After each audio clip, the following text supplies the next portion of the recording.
you guys, it's me again. I'm back again for Jonah chapter 2.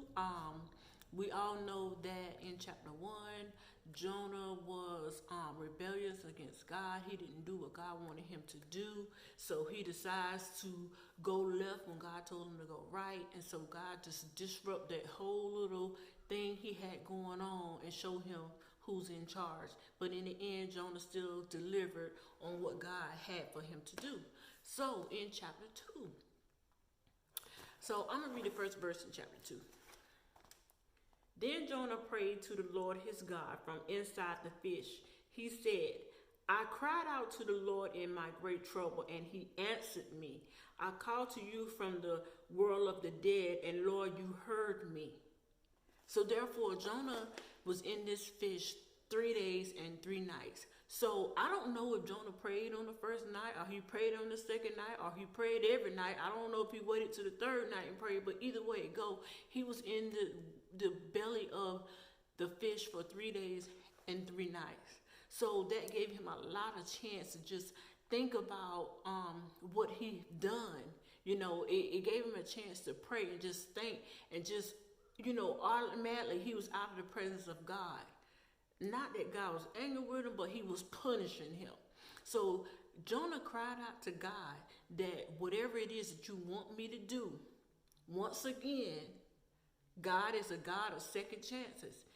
Jonah wanted another chance. So Jonah continued to pray to God. Of course, God heard his cry.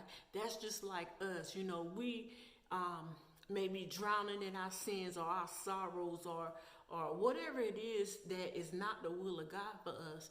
We may be dwelling into that, you know, and you know, our God chastises and disciplines the ones he loves. He loves all of us, but still, some of us just have specific assignments. So, yes, he disciplines the one that he loves. He may put you in an uncomfortable situation, just like Jonah. He put him in the belly of this fish to make him uncomfortable. I mean, yeah, he could have drowned, but once again, God is a God of second chances. That's, you know, that's a traumatic experience that Jonah had, only for God to, you know, come and save him, give him salvation again. So even with us, you know, you may be put in an uncomfortable situation. Don't try to wonder and figure out why. Don't wonder why, because guess what? God may be putting you in that situation to make you uncomfortable, so you'll yield back to his obedience. So you'll yield back to where he's trying to take you. So Jonah feel like he's drowning or he's going to die, just like us. We may feel like we're drowning and we just, everything is so crazy in our lives, but God is really trying to get your attention to yield you back into obedience under his will for your life. So Jonah cries out to God, you know, hear me. Of course, God heard his cry, and he immediately ordered the fish to spit Jonah out on the beach. I mean, hey, the fish could have spit Jonah out in the middle of the sea on a rocky mountain, but he spit him out on the beach, the dry sand. So therefore, once again, God is a God of second chances. Just like our children, you know, our children go to school or be disobedient, wherever they are, they can be disobedient, and you chastise them, you discipline them, you know. So it may hurt us to discipline our kids, but we want them to be obedient to us and to God. So you chastise them. Then they go back to school. They be okay for a couple of days, and then guess what? They're acting up again. So you punish them again, but you punish them a little harsher, because guess what? The first punishment wasn't good enough. So therefore, let me go ahead and make it a little bit more harder for you. So that's the same thing with God.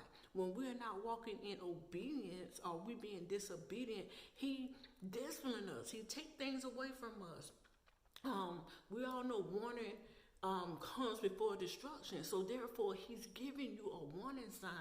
Like, listen, you out of the will of me. So therefore, I'm going to send some trouble your way. I'm going to send some troubled water your way. And then sometimes we don't wake up the first time. We don't wake up the first time that he's giving us these warnings. We don't take heed to it. So therefore, he come and send some more trouble your way. Not to hurt you, but to chastise you so you will be in obedience and in his will and walk in his way. That's it. God knows what he has for us. He knows what's best for us. So I just thought that this was a really neat little chapter to discuss. You know, like I say, it's a lot we can learn from Jonah. Um, it's a whole lot we can learn from Jonah, and then just applying it to our lives. It's so many lessons to be learned from the book of Jonah, even though it's real short.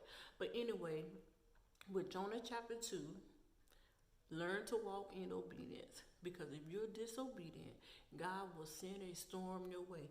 He may not send a fish to swallow you, but he may send whatever he needs to send so you will be able to walk in obedience. So do things the right way the first time, so you don't have to worry about God sending something out. I ain't saying life is going to always be peaches and cream, but at least you're walking in the will of God, because he has so much to offer us. So that's it for this chapter, you guys. Thank you. Please like, comment, and subscribe, and I'll talk to you in the next video. Bye.